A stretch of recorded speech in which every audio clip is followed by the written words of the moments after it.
একদিন একটি ক্ষুধার্ত ছোট্ট বিড়ালছানা রাস্তার পাশ দিয়ে হেঁটে যাচ্ছিল।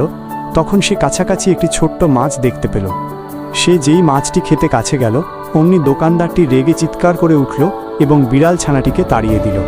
আহত ও ভীত হয়ে বিড়ালছানাটি একটি কোণে চলে গেল এবং সেখানে চুপচাপ বসে কাঁদতে থাকল।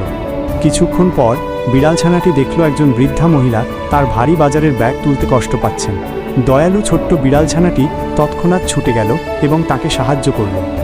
বৃদ্ধা মহিলাটি আন্তরিকভাবে হাসলেন এবং ধন্যবাদ স্বরূপ বিড়ালছানাটিকে সামান্য কিছু টাকা দিলেন।